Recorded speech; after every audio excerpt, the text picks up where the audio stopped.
The Return of Sherlock Holmes by Sir Arthur Conan Doyle. Adventure 5. The Adventure of the Priory School. We've had some dramatic entrances and exits upon our small stage at Baker Street, but I cannot recollect anything more sudden and startling than the first appearance of Thornycroft Huxtable, M.A., Ph.D., etc. His card, which seemed too small to carry the weight of his academic distinctions, preceded him by a few seconds, and then he entered himself, so large, so pompous, and so dignified that he was the very embodiment of self-possession and solidity. And yet his first action, when the door had closed behind him, was to stagger against the table, whence he slipped down upon the floor, and there was that majestic figure prostrate and insensible upon our bearskin hearth-rug. We had sprung to our feet, and for a few moments we stared in silent amazement at this ponderous piece of wreckage which told of some sudden and fatal storm far out on the ocean of life. Then Holmes hurried with a cushion for his head, and I with brandy for his lips. The heavy white face was seamed with lines of trouble.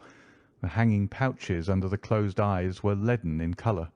The loose mouth drooped dolorously at the corners. The rolling chins were unshaven. Collar and shirt bore the grime of a long journey, and the hair bristled unkempt from the well-shaped head. It was a sorely stricken man who lay before us. "What is it, Watson?" asked Holmes. "Absolute exhaustion, possibly mere hunger and fatigue," said I, with my finger on the thready pulse, where the stream of life trickled thin and small. "Return ticket from Mackleton in the north of England," said Holmes, drawing it from the watch pocket. "It is not 12 o'clock yet. He has certainly been an early starter." The puckered eyelids had begun to quiver, and now a pair of vacant grey eyes looked up at us. An instant later the man had scrambled onto his feet, his face crimson with shame. "Forgive this weakness, Mr. Holmes. I have been a little overwrought. Thank you. If I might have a glass of milk and a biscuit, I have no doubt that I should be better. I came personally, Mr. Holmes, in order to ensure that you would return with me. I feared that no telegram would convince you of the absolute urgency of the case." "When you are quite restored—" "I am quite well again. I cannot imagine how I came to be so weak. I wish you, Mr. Holmes, to come to Mackleton with me by the next train." My friend shook his head. "My colleague, Dr. Watson, could tell you that we are very busy at present. I am retained in this case of the Ferrers documents, and the Abergavenny murder is coming up for trial.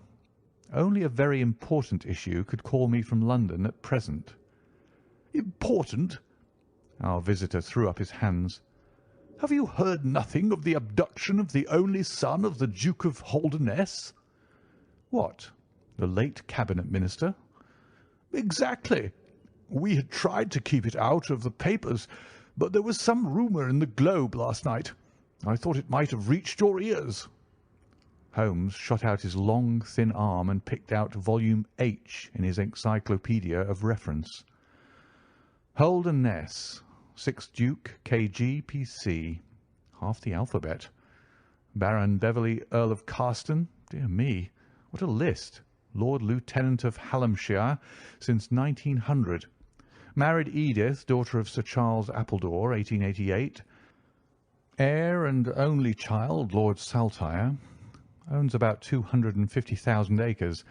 Minerals in Lancashire and Wales. Address, Carlton House Terrace, Holdernesse Hall, Hallamshire.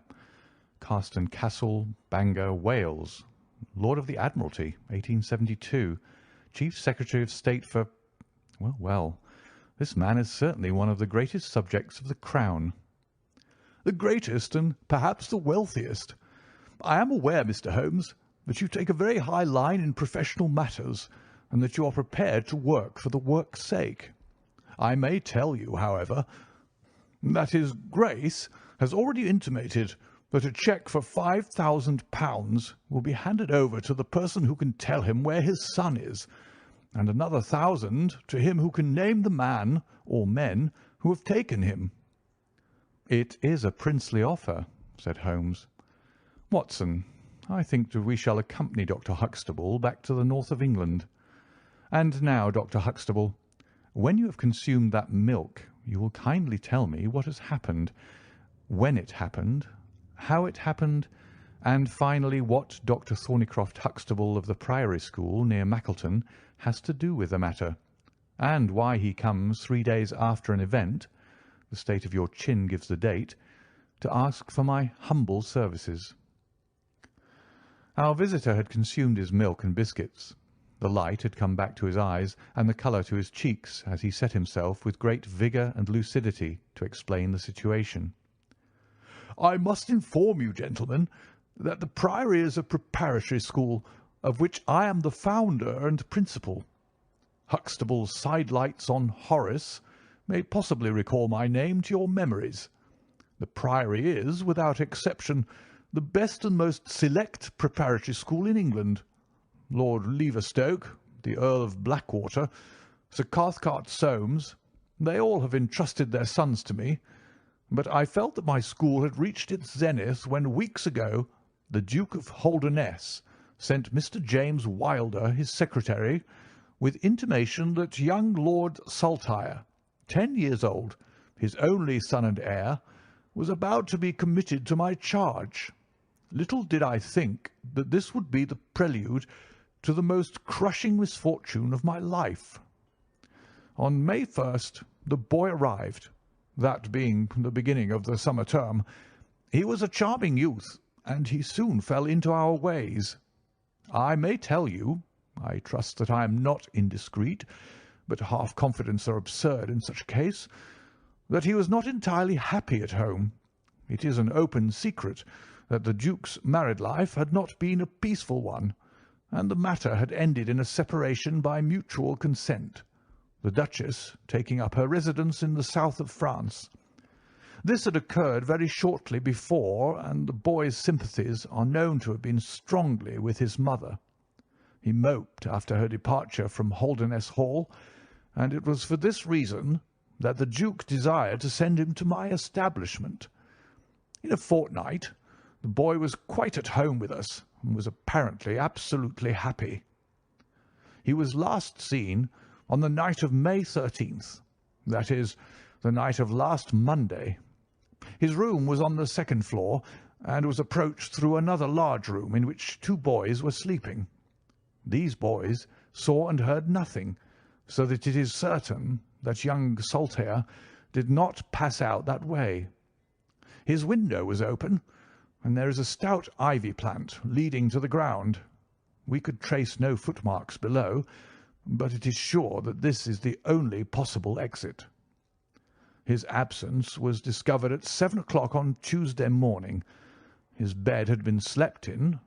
He had dressed himself fully before going off in his usual school suit of black Eton jacket and dark grey trousers.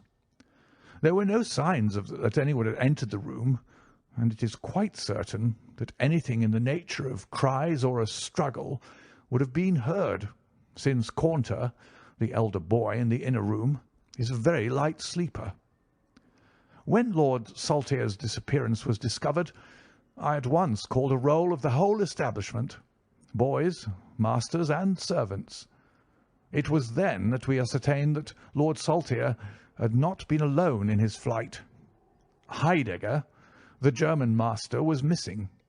His room was on the second floor, at the farther end of the building, facing the same way as Lord Saltire's. His bed had also been slept in, but he had apparently gone away partly dressed, since his shirt and socks were lying on the floor. He had undoubtedly let himself down by the ivy, for we could see the marks of his feet where he had landed on the lawn. His bicycle was kept in a small shed beside his lawn, and it also was gone. He had been with me for 2 years, and came with the best references, but he was a silent, morose man, not very popular either with masters or boys. No trace could be found of the fugitives, and now, on Thursday morning, we are as ignorant as we were on Tuesday. Inquiry was, of course, made at once at Holdernesse Hall. which is only a few miles away, and we imagined that in some sudden attack of homesickness he had gone back to his father, but nothing had been heard of him. The Duke is greatly agitated, and as to me, you have seen yourselves the state of nervous prostration to which the suspense and the responsibility have reduced me. Mr. Holmes, if ever you put forward your full powers, I implore you to do so now, for never in your life could you have a case which is more worthy of them." Sherlock Holmes had listened with the utmost intentness to the statement of the unhappy schoolmaster. His drawn brows and the deep furrow between them showed that he needed no exhortation to concentrate all his attention upon a problem which, apart from the tremendous interests involved, must appeal so directly to his love of the complex and the unusual. He now drew out his notebook and jotted down one or two memoranda. "You have been very remiss in not coming to me sooner," said he severely.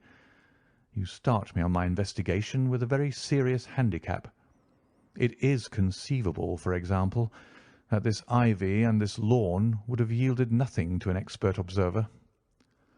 "I am not to blame, Mr. Holmes. His Grace was extremely desirous to avoid all public scandal. He was afraid of his family unhappiness being dragged before the world. He has a deep horror of anything of the kind." "But there has been some official investigation?" "Yes, sir, and it has proved most disappointing. An apparent clue was at once obtained, since a boy and a young man were reported to have been seen leaving a neighbouring station by an early train. Only last night we had news that the couple had been hunted down in Liverpool, and they proved to have no connection whatever with the matter in hand. Then it was that in my despair and disappointment, after a sleepless night, I came straight to you by the early train." "I suppose the local investigation was relaxed while this false clue was being followed up?" "It was entirely dropped." "So that 3 days have been wasted. The affair has been most deplorably handled." "I feel it and admit it." "And yet the problem should be capable of ultimate solution. I shall be very happy to look into it. Have you been able to trace any connection between the missing boy and his German master?" "None at all." "Was he in the master's class?" "No, he never exchanged a word with him so far as I know." "That is certainly very singular. Had the boy a bicycle?" "No." "Was any other bicycle missing?" "No." "Is that certain?" "Quite." "Well, now, you do not mean to seriously suggest that this German rode off upon a bicycle in the dead of the night, bearing the boy in his arms?" "Certainly not." "Then what is the theory in your mind?" "The bicycle may have been a blind. It may have been hidden somewhere and the pair gone off on foot." "Quite so. But it seems rather an absurd blind, does it not? Were there other bicycles in this shed?" Several." "Would he not have hidden a couple had he desired to give the idea that they had gone off upon them?"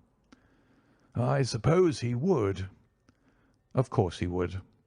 The blind theory won't do. But the incident is an admirable starting point for an investigation. After all, a bicycle is not an easy thing to conceal or to destroy. One other question. Did anyone call to see the boy on the day before he disappeared?" "No." "Did he get any letters?" "Yes, one letter." "From whom?" "From his father." "Do you open the boy's letters?" "No." "How do you know it was from the father?" "The coat of arms was on the envelope, and it was addressed in the Duke's peculiarly stiff hand. Besides, the Duke remembers having written." "When had he a letter before that?" "Not for several days." "Had he ever one from France?" "No, never." "You see the point of my questions, of course. Either the boy was carried off by force, or he went of his own free will. In the latter case, you would expect that some prompting from outside would be needed to make so young a lad do such a thing. If he has had no visitors, that prompting must have come in letters. Hence I try to find out who were his correspondents. I fear I cannot help you much. His only correspondent, so far as I know, was his own father. Who wrote to him on the very day of his disappearance.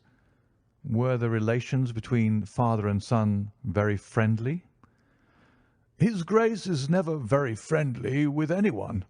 He is completely immersed in large public questions, and is rather inaccessible to all ordinary emotions. But he was always kind to the boy in his own way. But the sympathies of the latter were with the mother. Yes. Did he say so? No. The Duke, then? Good heaven, no. Then how could you know? I have had some confidential talks with Mr. James Wilder, his Grace's secretary. It was he who gave me the information about Lord Saltire's feelings. I see. By the way, that last letter of the Duke's, was it found in the boy's room after he was gone?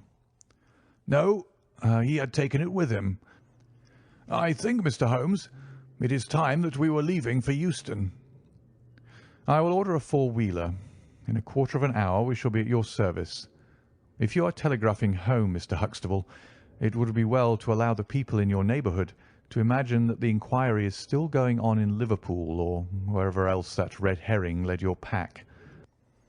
In the meantime, I will do a little quiet work at your own doors, and perhaps the scent is not so cold but that two old hounds like Watson and myself may get a sniff of it. That evening found us in the cold, bracing atmosphere of the Peak country, in which Dr. Huxtable's famous school is situated. It was already dark when we reached it. A card was lying on the hall table, and the butler whispered something to his master, who turned to us with agitation in every heavy feature. "The Duke is here," said he. "The Duke and Mr. Wilder are in the study. Come, gentlemen, and I will introduce you." I was, of course, familiar with the pictures of the famous statesman, but the man himself was very different from his representation. He was a tall and stately person, scrupulously dressed, with a drawn, thin face, and a nose which was grotesquely curved and long. His complexion was of a dead pallor, which was more startling by contrast with a long, dwindling beard of vivid red, which flowed down over his white waistcoat, with his watch-chain gleaming through its fringe. Such was the stately presence who looked stonily at us from the centre of Dr. Huxtable's hearth-rug. Beside him stood a very young man, whom I understood to be Wilder, the private secretary. He was small, nervous, alert, with intelligent light blue eyes and mobile features. It was he who at once, in an incisive and positive tone, opened the conversation. "I called this morning, Dr. Huxtable, too late to prevent you from starting to London. I learned that your object was to invite Mr. Sherlock Holmes to undertake the conduct of this case. His Grace is surprised, Dr. Huxtable, that you should have taken such a step without consulting him." "When I learned that the police had failed—" "His Grace is by no means convinced that the police have failed." "But surely, Mr. Wilder—" "You are well aware, Dr. Huxtable, that his Grace is particularly anxious to avoid all public scandal.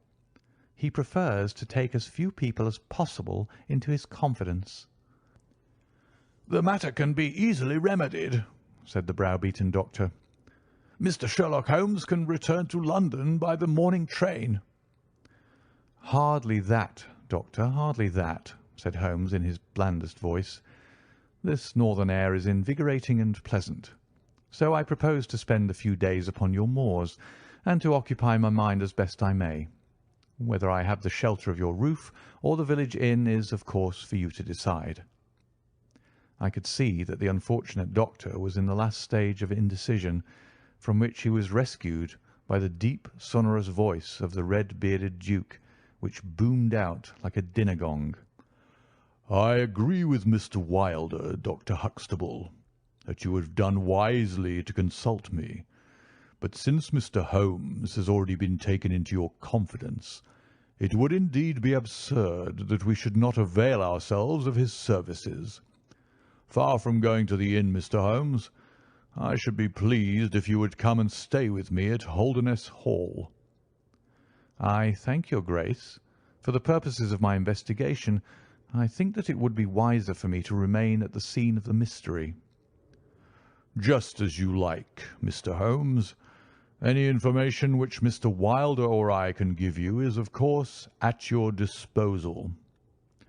"It will probably be necessary for me to see you at the Hall," said Holmes.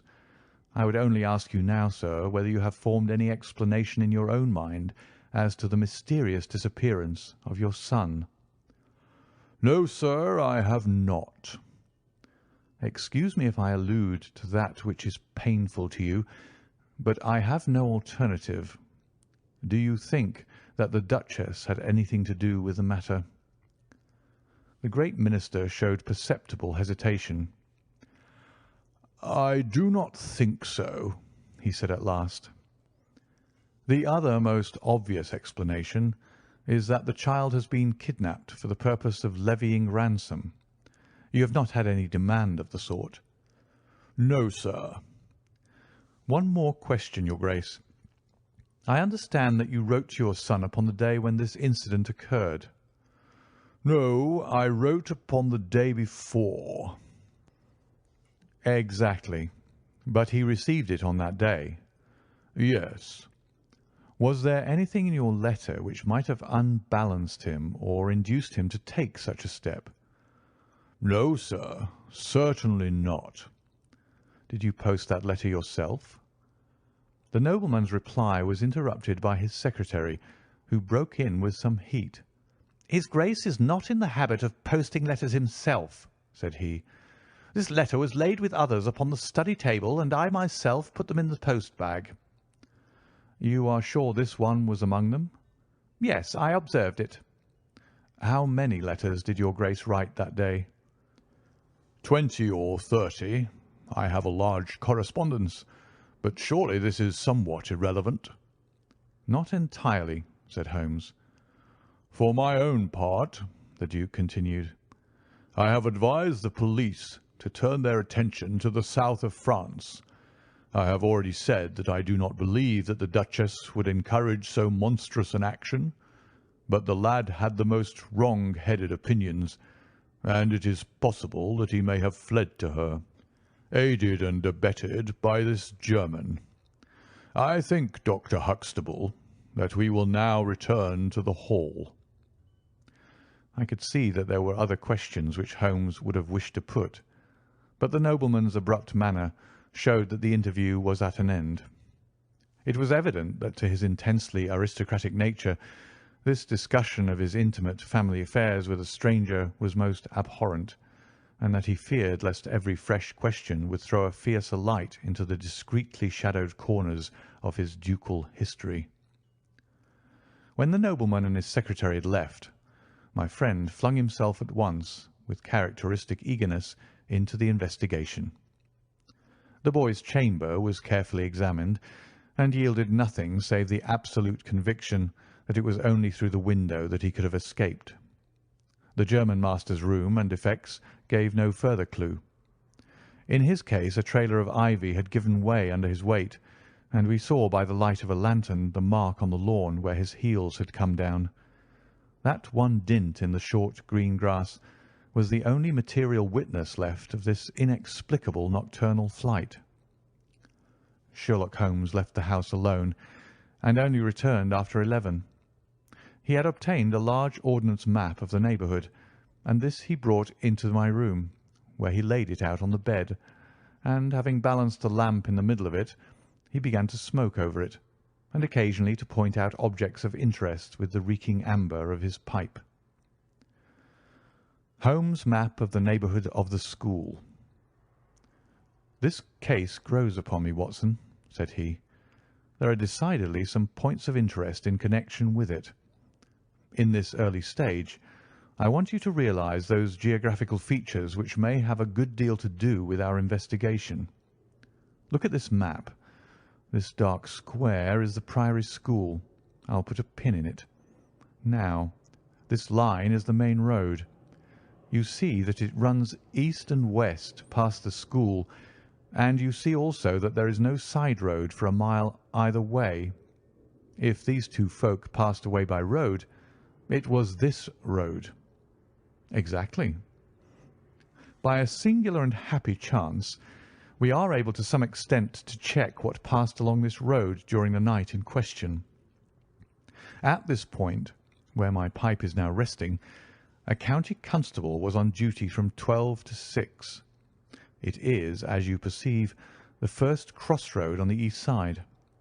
This man declares that he was not absent from his post for an instant, and he is positive that neither boy nor man could have gone that way unseen. I have spoken with this policeman tonight, and he appears to me to be a perfectly reliable person. That blocks this end. We have now to deal with the other. There is an inn here, the Red Bull, the landlady of which was ill. She had sent to Mackleton for a doctor, but he did not arrive until morning, being absent at another case. The people at the inn were alert all night, awaiting his coming, and one or other of them seems to have continually had an eye upon the road. They declare that no one passed. If their evidence is good, then we are fortunate enough to be able to block the west, and also to be able to say that the fugitives did not use the road at all. But the bicycle, I objected. Quite so. We will come to the bicycle presently. To continue our reasoning, if these people did not go by the road, they must have traversed the country to the north of the house or to the south of the house. That is certain. Let us weigh the one against the other. On the south of the house is, as you perceive, a large district of arable land, cut up into small fields with stone walls between them. There I admit that a bicycle is impossible. We can dismiss the idea. We turn to the country on the north. Here there lies a grove of trees marked as the Ragged Shore, and on the farther side stretches a great rolling moor, Lower Gill Moor, extending for 10 miles and sloping gradually upward. Here, at one side of this wilderness, is Holderness Hall, 10 miles by road, but only 6 across the moor. It is a peculiarly desolate plain. A few more farmers have small holdings where they rear sheep and cattle. Except these, the plover and the curlew are the only inhabitants until you come to the Chesterfield high road. There is a church there, you see, a few cottages and an inn. Beyond that the hills become precipitous. Surely it is here to the north that our quest must lie. But the bicycle, I persisted. Well, well, said Holmes impatiently. A good cyclist does not need a high road. The moor is intersected with paths, and the moon was at the full. Hello, what's this? There was an agitated knock at the door, and an instant afterwards Dr. Huxtable was in the room. In his hand he held a blue cricket cap with a white chevron on the peak. "At last we have a clue," he cried. "Thank heaven! At last we are on the dear boy's track. It is his cap." "Where was it found?" "In the van of the gipsies who camped on the moor. They left on Tuesday. Today the police traced them down and examined their caravan. This was found." "How do they account for it?" "They shuffled and lied, said that they found it on the moor on Tuesday morning. They know where he is, the rascals, thank goodness. They're all safe under lock and key. Either the fear of the law or the Duke's purse will certainly get out of them all that they know." "So far so good," said Holmes, when the doctor had at last left the room. "It at least bears out the theory that it is on the side of the Lower Gill Moor that we must hope for results. The police have really done nothing locally, save the arrest of those gipsies. Look here, Watson. There's a watercourse across the moor. You see it marked here in the map. In some parts it widens into a morass. This is particularly so in the region between Holderness Hall and the school. It is vain to look elsewhere for tracks in this dry weather, but at that point there is certainly a chance of some record being left. I will call you early tomorrow morning, and you and I will try if we can throw some light upon the mystery." The day was just breaking when I woke to find the long, thin form of Holmes by my bedside. He was fully dressed, and had apparently already been out. "I have done the lawn and the bicycle shed," said he. "I have also had a rumble through the ragged shore. Now, Watson, there is cocoa ready in the next room. I must beg you to hurry, for we have a great day before us." His eyes shone, and his cheek was flushed with the exhilaration of the master workman who sees his work lie ready before him. A very different Holmes, this active, alert man, from the introspective and pallid dreamer of Baker Street. I felt, as I looked upon that supple figure, alive with nervous energy, that it was indeed a strenuous day that awaited us. And yet it opened in the blackest disappointment. With high hopes we struck across the peaty russet moor, intersected with 1,000 sheep paths, until we came to the broad light green belt which marked the morass between us and Holderness. Certainly if the lad had gone homeward, he must have passed this, and he could not pass it without leaving his traces. But no sign of him or the German could be seen. With a darkening face my friend strode along the margin, eagerly observant of every muddy stain upon the mossy surface. Sheep marks there were in profusion, and at one place, some miles down, cows had left their tracks. Nothing more. "Check number 1, said Holmes, looking gloomily over the rolling expanse of the moor. "There is another morass down yonder, and a narrow neck between. Hallo! Hallo! Hallo! What have we here?" We had come on a small black ribbon of pathway. In the middle of it, clearly marked on the sodden soil, was the track of a bicycle. "Hurrah!" I cried. "We have it!" But Holmes was shaking his head, and his face was puzzled and expectant rather than joyous. "A bicycle, certainly, but not the bicycle," said he. "I am familiar with 42 different impressions left by tyres. This, as you perceive, is a Dunlop, with a patch upon the outer cover. Heidegger's tyres were Palmer's, leaving longitudinal stripes. Aveling, the mathematical master, was sure upon the point. Therefore it is not Heidegger's track." "The boy's, then?" "Possibly, if we could prove a bicycle to have been in his possession. But this we have utterly failed to do. This track, as you perceive, was made by a rider who was going from the direction of the school." "Or towards it." "No, no, my dear Watson. The more deeply sunk impression is, of course, the hind wheel upon which the weight rests. You perceive several places where it has passed across and obliterated the more shallow mark of the front one. It was undoubtedly heading away from the school. It may or may not be connected with our inquiry, but we will follow it backwards before we get any further." We did so, and at the end of a few hundred yards lost the tracks as we emerged from the boggy portion of the moor. Following the path backwards, we picked out another spot where a spring trickled across it. Here, once again, was the mark of the bicycle, though nearly obliterated by the hoofs of cows. After that there was no sign, but the path ran right on into Ragged Shaw, the wood which backed on to the school. From this wood the cycle must have emerged. Holmes sat down on a boulder and rested his chin in his hands.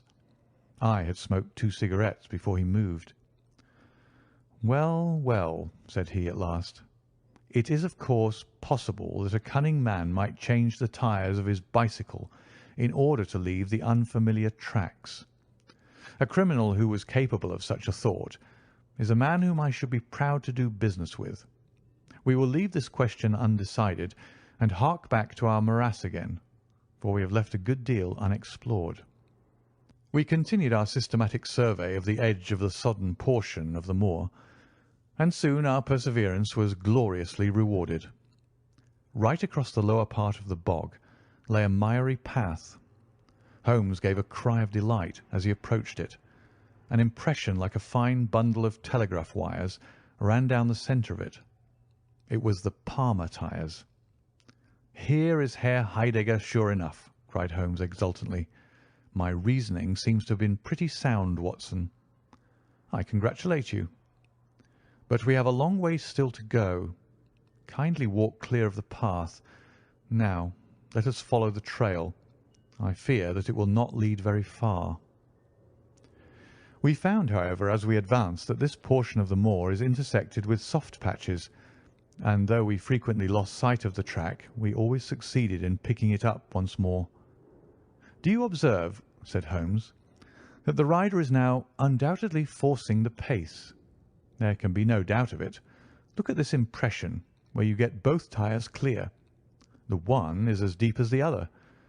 That can only mean that the rider is throwing his weight onto the handlebar, as a man does when he is sprinting.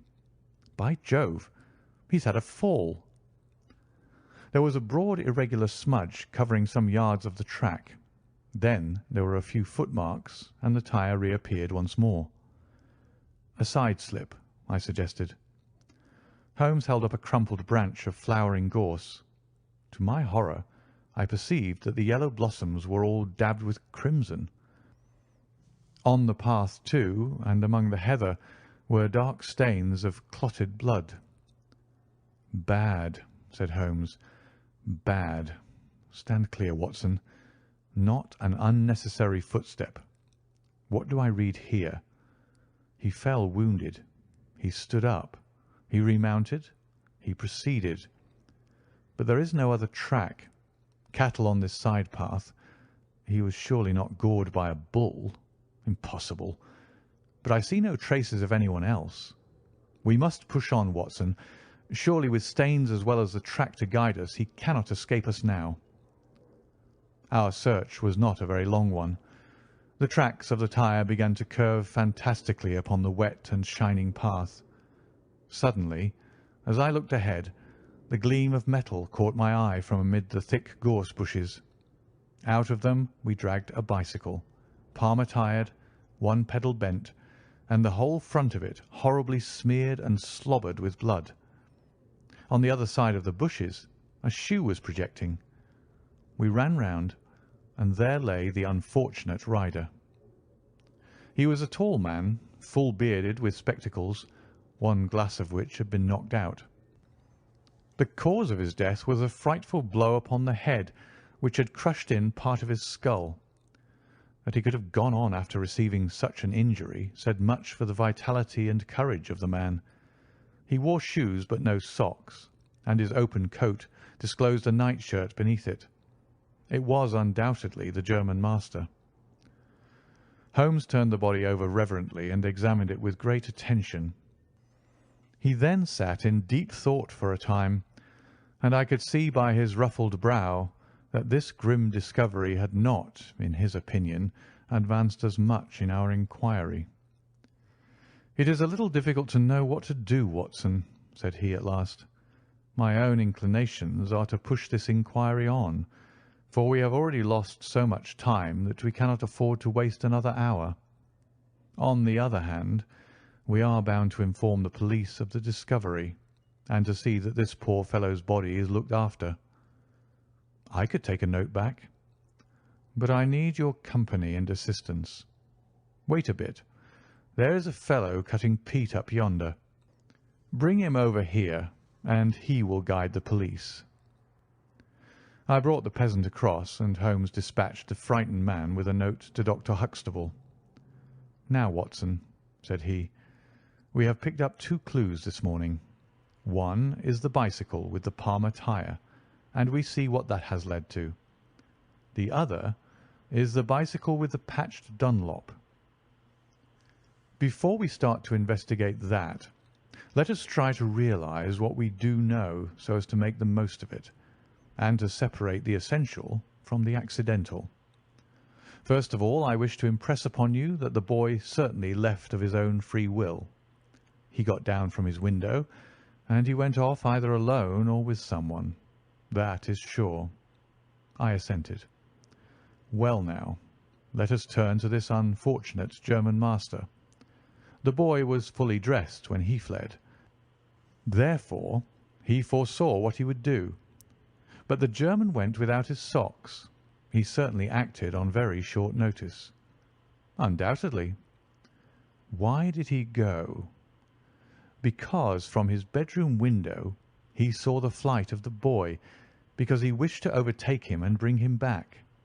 He seized his bicycle, pursued the lad, and in pursuing him met his death. So it would seem. Now I come to the critical part of my argument. The natural action of a man in pursuing a little boy would be to run after him. He would know that he could overtake him. But the German does not do so. He turns to his bicycle. I am told that he was an excellent cyclist. He would not do this if he did not see that the boy had some swift means of escape. The other bicycle. Let us continue our reconstruction. He meets his death 5 miles from the school.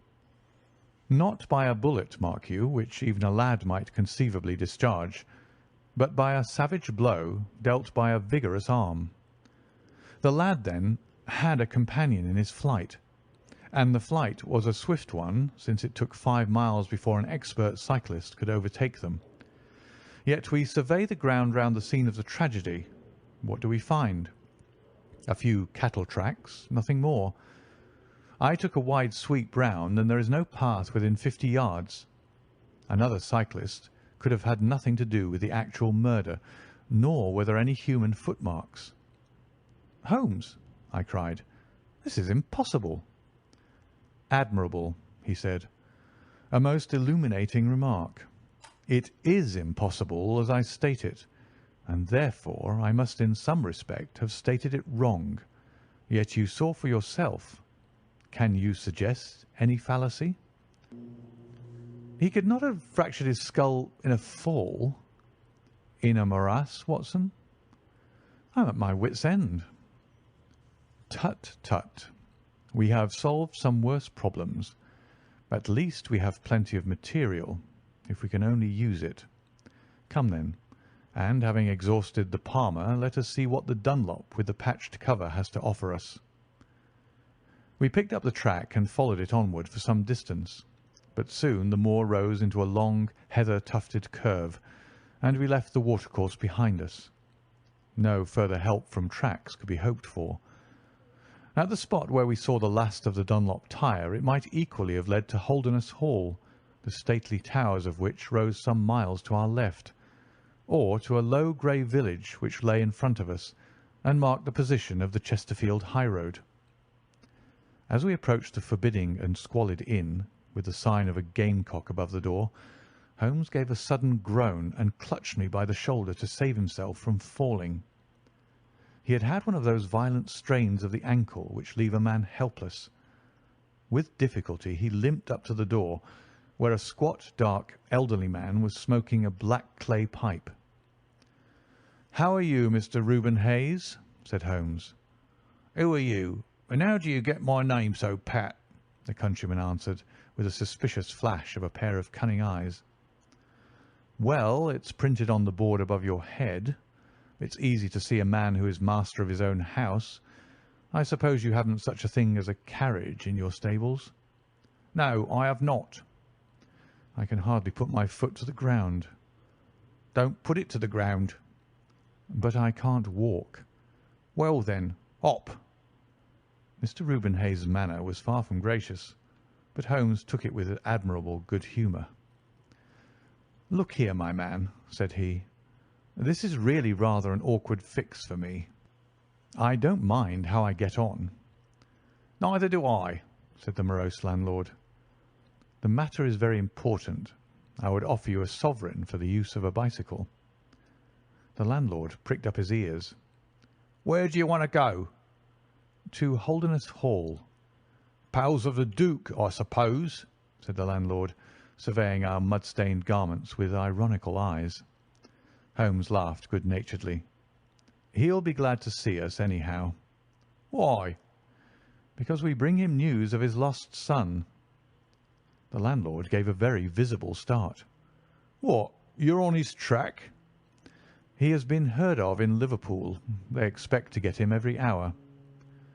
Again a swift change passed over the heavy, unshaven face.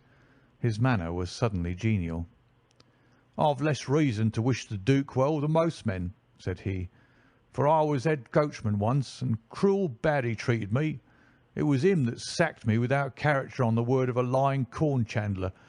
But I'm glad to hear that the young lad was heard of in Liverpool, and I'll help you to take the news to the Hall." "Thank you," said Holmes. "We'll have some food first, then you can bring round the bicycle." "I haven't got a bicycle." Holmes held up a sovereign. "I tell you, man, that I haven't got one. I'll let you have 2 horses as far as the Hall." "Well, well," said Holmes. "We'll talk about it when we've had something to eat." When we were left alone in the stone-flagged kitchen, it was astonishing how rapidly that sprained ankle recovered. It was nearly nightfall, and we had eaten nothing since early morning, so that we spent some time over our meal. Holmes was lost in thought, and once or twice he walked over to the window and stared earnestly out. It opened onto a squalid courtyard. In the far corner was a smithy, where a grimy lad was at work. On the other side were the stables. Holmes had sat down again after one of those excursions when he suddenly sprang out of his chair with a loud exclamation. "By heaven, Watson, I believe that I've got it!" he cried. "Yes, yes, it must be so, Watson. Do you remember seeing any cow tracks to-day?" "Yes, several." "Where?" "Well, everywhere. They were at the morass, and again on the path, and again near where poor Heidegger met his death." "Exactly. Well now, Watson, how many cows did you see on the moor?" "I don't remember seeing any." "Strange, Watson, that we should see tracks all along our line, but never a cow on the whole moor. Very strange, Watson, eh?" "Yes, it is strange." "Now, Watson, make an effort. Throw your mind back. Can you see those tracks upon the path?" "Yes, I can." "Can you recall that the tracks were sometimes like that, Watson?" He arranged a number of breadcrumbs in this fashion. "And sometimes like this, and occasionally like this. Can you remember that?" "No, I cannot." "But I can. I could swear to it. However, we will go back at our leisure and verify it. What a blind beetle I have been not to draw my conclusion." "And what is your conclusion?" "Only that it is a remarkable cow which walks, canters, and gallops. By George, Watson, it was no brain of a country publican that thought out such a blind as that. The coast seems to be clear, save for that lad in the smithy. Let us slip out and see what we can see." There were 2 rough-haired, unkempt horses in the tumble-down stable. Holmes raised the hind leg of one of them and laughed aloud. "Old shoes, but newly shod. Old shoes, but new nails. This case deserves to be a classic. Let us go across to the smithy." The lad continued his work without regarding us. I saw Holmes's eyes darting to right and left among the litter of iron and wood which was scattered above the floor. Suddenly, however, we heard a step behind us, and there was the landlord, his heavy eyebrows drawn over his savage eyes, his swarthy features convulsed with passion. He held a short, metal-headed stick in his hand, and he advanced in so menacing a fashion that I was right glad to feel the revolver in my pocket. "You infernal spies!" the man cried. "What are you doing here?" "Why, Mr. Reuben Hayes," said Holmes coolly, "one might think that you were afraid of our finding something out." The man mastered himself with a violent effort, and his grim mouth loosened into a false laugh, which was more menacing than his frown. "You're welcome to all you can find out in my smithy," said he. "But look here, mister, I don't care for folk poking about my place without my leave, so the sooner you pay your score and get out of this, the better I shall be pleased." "All right, Mr. Hayes, no harm meant," said Holmes. "We have been having a look at your horses, but I think I'll walk after all. It's not far, I believe." "Not more than 2 miles to the Hall gates. That's the road to the left." He watched us with sullen eyes until we had left his premises. We did not go very far along the road, for Holmes stopped the instant that the curve hid us from the landlord's view. "We were warm, as the children say at that inn," said he. "I seem to grow colder every step that I take away from it. No, no, I can't possibly leave it." "I'm convinced," said I, "that this Reuben Hayes knows all about it. A more self-evident villain I never saw." "Oh, he impressed you in that way, did he? There are the horses. There is the smithy. Yes, it is an interesting place, this Fighting Cock. I think we shall have another look at it in an unobtrusive way." A long sloping hillside, dotted with grey limestone boulders, stretched behind us. We had turned off the road and were making our way up the hill when, looking in the direction of Holderness Hall, I saw a cyclist coming swiftly along. "Get down, Watson," cried Holmes with a heavy hand upon my shoulder. We had hardly sunk from view when the man flew past us on the road amid a rolling cloud of dust. I caught a glimpse of a pale, agitated face, a face with horror in every lineament, the mouth open, the eyes staring wildly in front. It was like some strange caricature of the dapper James Wilder whom we had seen the night before. "The Duke's secretary," cried Holmes.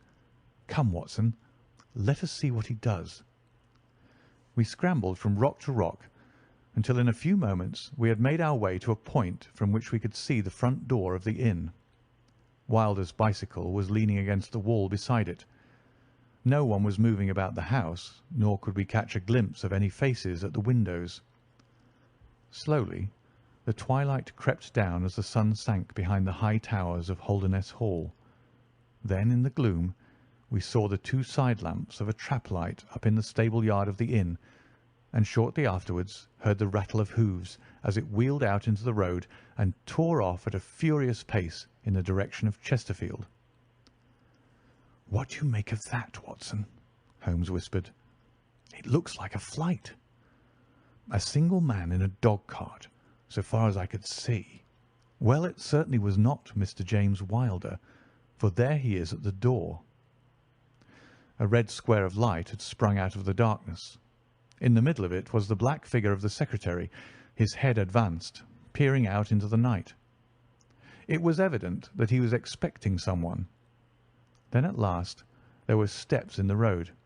A second figure was visible for an instant against the light. The door shut, and all was black once more.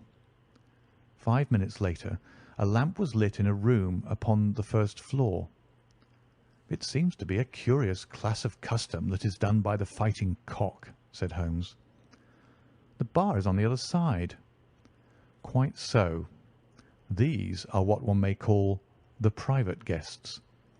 Now, what in the world is Mr. James Wilder doing in that den at this hour of night, and who is the companion who comes to meet him there? Come, Watson, we must really take a risk and try to investigate this a little more closely." Together we stole down to the road and crept across to the door of the inn. The bicycle still leaned against the wall. Holmes struck a match and held it to the back wheel, and I heard him chuckle as the light fell upon a patched Dunlop tyre. Up above us was the lighted window. "I must have a peep through that, Watson. If you bend your back and support yourself upon the wall, I think that I can manage." An instant later his feet were on my shoulders, but he was hardly up before he was down again. "Come, my friend," said he, "our day's work has been quite long enough. I think that we have gathered all that we can. It's a long walk to the school, and the sooner we get started, the better." He hardly opened his lips during that weary trudge across the moor, nor would he enter the school when he reached it, but went on to Mackleton Station, whence he could send some telegrams. Late at night I heard him consoling Dr. Huxtable, prostrated by the tragedy of his master's death, and later still he entered my room as alert and vigorous as he had been when he started in the morning. "All goes well, my friend," said he. "I promise that before tomorrow evening we shall have reached the solution of the mystery." At 11 o'clock next morning my friend and I were walking up the famous yew avenue of Holderness Hall. we were ushered through the magnificent Elizabethan doorway and into his Grace's study, where we found Mr. James Wilder, demure and courtly, but with some trace of that wild terror of the night before still lurking in his furtive eyes and in his twitching features. "You have come to see his Grace. I am sorry, but the fact is that the Duke is far from well. He has been very much upset by the tragic news. We received a telegram from Dr. Huxtable yesterday afternoon which told us of your discovery." "I must see the Duke, Mr. Wilder." "But he is in his room." "Then I must go to his room." "I believe he is in his bed." "I will see him there." Holmes's cold and inexorable manner showed the secretary that it was useless to argue with him. "Very good, Mr. Holmes. I will tell him that you are here." After an hour's delay, the great nobleman appeared. His face was more cadaverous than ever. His shoulders had rounded, and he seemed to me to be an altogether older man than he had been the morning before. He greeted us with a stately courtesy, and seated himself at his desk, his red beard streaming down on the table. "Well, Mr. Holmes," said he. But my friend's eyes were fixed upon the secretary, who stood by his master's chair. "I think, your Grace, that I could speak more freely in Mr. Wilder's absence." The man turned a shade paler and cast a malignant glance at Holmes. "If your Grace wishes—" "Yes, yes, you had better go. Now, Mr. Holmes, what have you to say?" My friend waited until the door had closed behind the retreating secretary.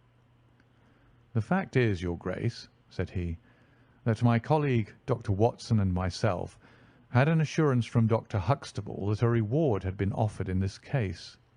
I should like to have this confirmed from your own lips." "Certainly, Mr. Holmes." "It amounted, if I am correctly informed, to £5,000 to anyone who will tell you where your son is."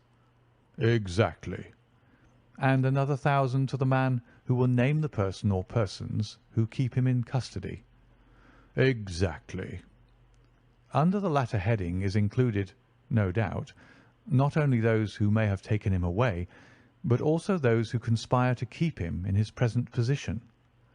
"Yes, yes," cried the Duke impatiently. "If you do your work well, Mr. Sherlock Holmes, you will have no reason to complain of niggardly treatment."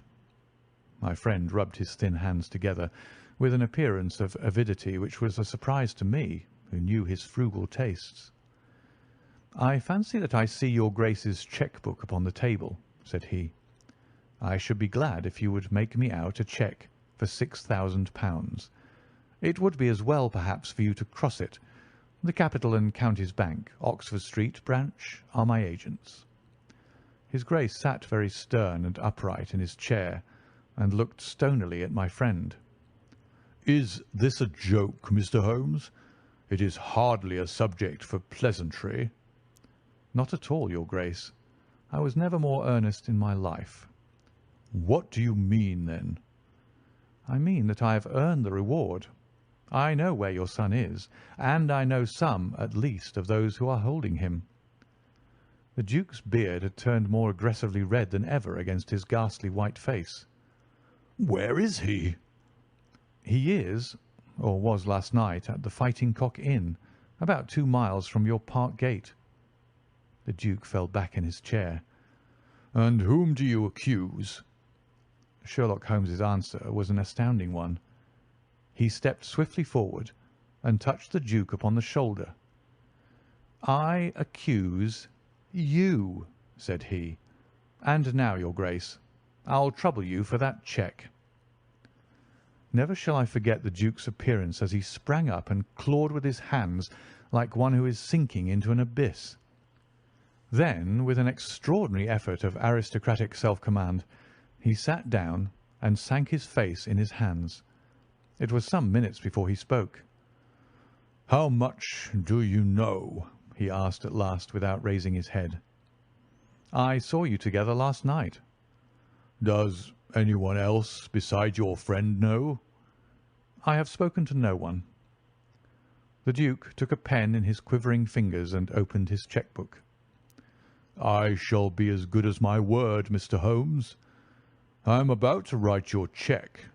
However unwelcome the information which you have gained may be to me, when the offer was first made, I little thought the turn which events might take. But you and your friend are men of discretion, Mr. Holmes. I hardly understand your Grace. I must put it plainly, Mr. Holmes. If only you two know of this incident, there is no reason why it should go any farther. I think £12,000 is the sum that I owe you, is it not?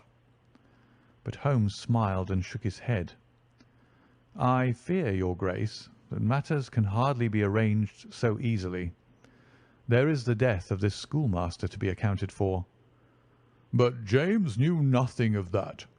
You cannot hold him responsible for that. It was the work of this brutal ruffian whom he had the misfortune to employ.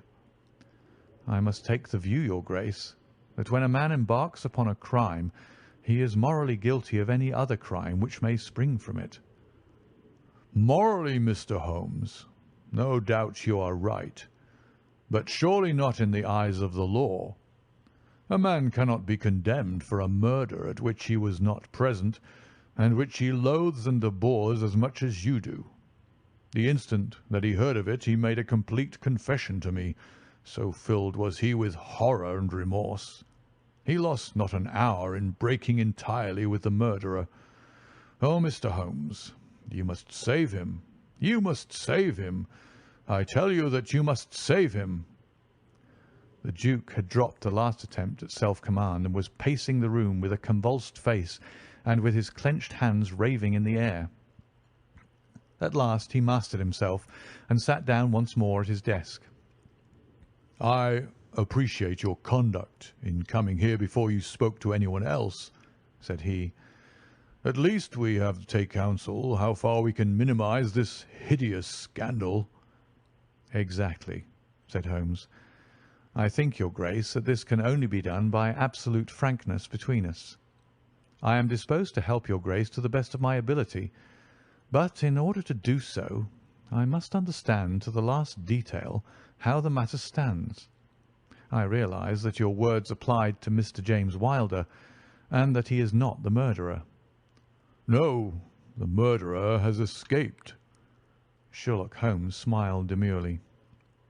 "Your Grace can hardly have heard of any small reputation which I possess, or you would not imagine that it is so easy to escape me. Mr. Reuben Hayes was arrested at Chesterfield on my information at 11 o'clock last night. I had a telegram from the head of the local police before I left the school this morning." The Duke leaned back in his chair and stared with amazement at my friend. "You seem to have powers that are hardly human," said he. "So, Reuben Hayes is taken. I am right glad to hear it, if it will not react upon the fate of James." "Your secretary?" "No, sir. My son." It was Holmes's turn to look astonished. "I confess that this is entirely new to me, your Grace. I must beg you to be more explicit."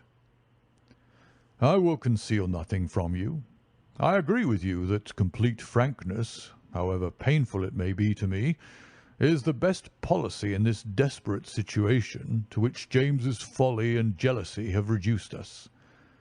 When I was a very young man, Mr. Holmes, I loved with such a love as comes only once in a lifetime.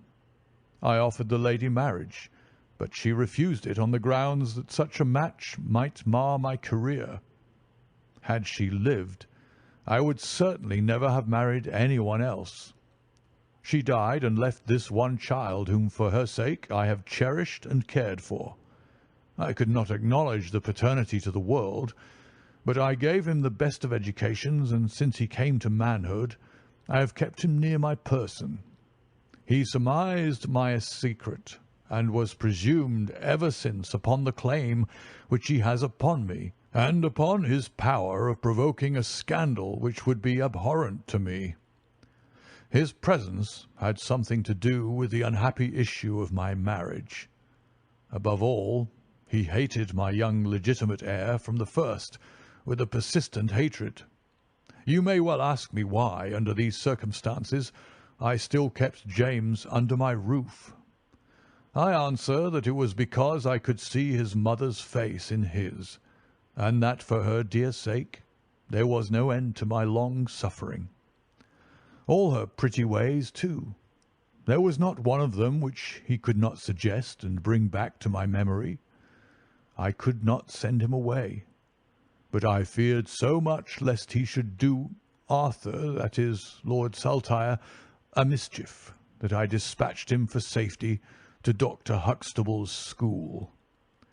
James came into contact with this fellow Hayes, because the man was a tenant of mine, and James acted as agent.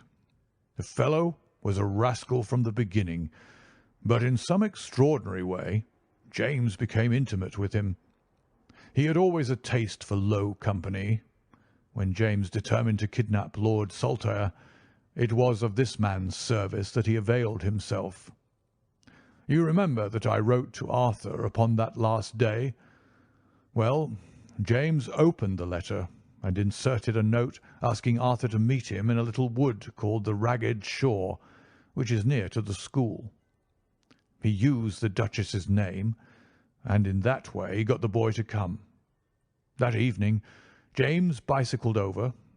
I am telling you what he has himself confessed to me, and he told Arthur, whom he met in the wood, that his mother longed to see him, that she was awaiting him on the moor, and that if he would come back into the wood at midnight, he would find a man with a horse who would take him to her.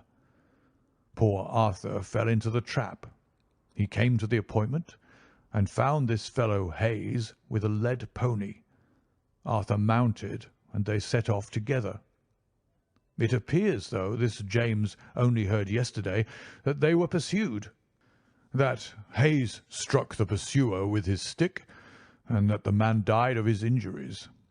Hayes brought Arthur to his public house, the Fighting Cock, where he was confined in an upper room under the care of Mrs. Hayes, who is a kindly woman, but entirely under the control of her brutal husband. Well, Mr. Holmes, that was the state of affairs when I first saw you 2 days ago. I had no more idea of the truth than you. You will ask me what was James's motive in doing such a deed. I answer that there was a great deal which was unreasoning and fanatical in the hatred which he bore my heir. In his view, he should himself have been heir of all my estates, and he deeply resented those social laws which made it impossible. At the same time, he had a definite motive also. He was eager that I should break the entail, and he was of opinion that it lay in my power to do so. He intended to make a bargain with me, to restore Arthur if I would break the entail, and so make it possible for the estate to be left to him by will. He knew well that I should never willingly invoke the aid of the police against him. I say that he would have proposed such a bargain to me, but he did not actually do so, for events moved too quickly for him, and he had no time to put his plans into practice. What brought all this wicked scheme to wreck was your discovery of this man Heidegger's dead body. James was seized with horror at the news. It came to us yesterday as we sat together in this study. Dr. Huxtable had sent a telegram. James was so overwhelmed with grief and agitation that my suspicions, which had never been entirely absent, rose instantly to a certainty, and I taxed him with the deed. He made a complete voluntary confession. Then he implored me to keep his secret for 3 days longer, so as to give his wretched accomplice a chance of saving his guilty life. I yielded, as I have always yielded, to his prayers, and instantly James hurried off to the Fighting Cock to warn Hayes and give him the means of flight. I could not go there by daylight without provoking comment, but as soon as night fell I hurried off to see my dear Arthur. I found him safe and well, but horrified beyond expression by the dreadful deed he had witnessed. In deference to my promise, and much against my will, I consented to leave him there for 3 days, under the charge of Mrs. Hayes, since it was evident that it was impossible to inform the police where he was without telling them also who was the murderer, and I could not see how that murderer could be punished without ruin to my unfortunate James. You asked for frankness, Mr. Holmes, and I have taken you at your word, for I have now told you everything without an attempt at circumlocution or concealment. Do you in turn be as frank with me?"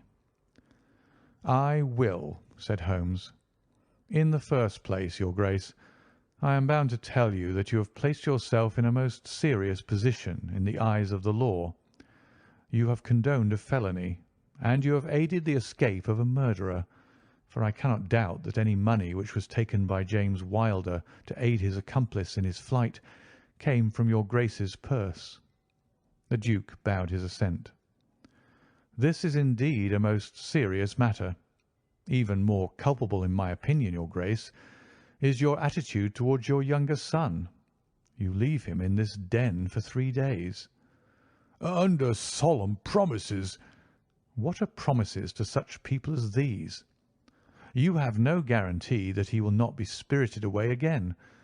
To humour your guilty elder son, you have exposed your innocent younger son to imminent and unnecessary danger. It was a most unjustifiable action." The proud Lord of Holderness was not accustomed to be so rated in his own ducal hall. The blood flushed into his high forehead, but his conscience held him dumb. "I will help you, but on one condition only. It is that you ring for the footman and let me give such orders as I like." Without a word, the Duke pressed the electric bell. A servant entered. "You will be glad to hear," said Holmes, "that your young master is found. It is the Duke's desire that the carriage shall go at once to the Fighting Cock Inn to bring Lord Saltire home."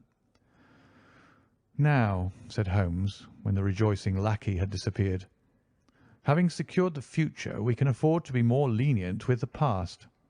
I am not in an official position, and there is no reason, so long as the ends of justice are served, why I should disclose all that I know. As to Hayes, I say nothing. The gallows awaits him, and I would do nothing to save him from it.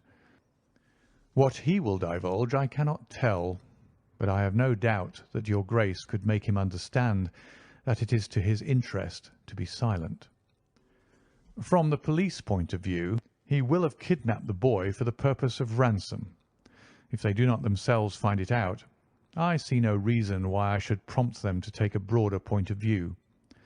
I would warn your Grace, however, that the continued presence of Mr. James Wilder in your household can only lead to misfortune." "I understand that, Mr. Holmes, and it is already settled that he shall leave me forever and go to seek his fortune in Australia." "In that case, your Grace, since you have yourself stated that any unhappiness in your married life was caused by his presence, I would suggest that you make such amends as you can to the Duchess, and that you try to resume those relations which have been so unhappily interrupted." "That also I have arranged, Mr. Holmes. I wrote to the Duchess this morning." "In that case," said Holmes, rising, "I think that my friend and I can congratulate ourselves upon several most happy results from our little visit to the north. There is one other small point upon which I desire some light. This fellow Hayes had shod his horses with shoes which counterfeited the tracks of cows. Was it from Mr. Wilder that he learned so extraordinary a device?" The Duke stood in thought for a moment, with a look of intense surprise on his face. Then he opened a door and showed us into a large room furnished as a museum. He led the way to a glass case in a corner and pointed to the inscription. "These shoes," it ran, "were dug up in the moat of Holderness Hole. They are for the use of horses, but they are shaped below with a cloven foot of iron so as to throw pursuers off the track. They are supposed to have belonged to some of the marauding barons of Holderness in the Middle Ages." Holmes opened the case, and moistening his finger he passed it along the shoe. A thin film of recent mud was left upon his skin. "Thank you," said he, as he replaced the glass. "It is the second most interesting object that I have seen in the north." "And the first?" Holmes folded up his cheque and placed it carefully in his notebook. "I am a poor man," said he, as he patted it affectionately and thrust it into the depths of his inner pocket. End of the adventure of the Priory School.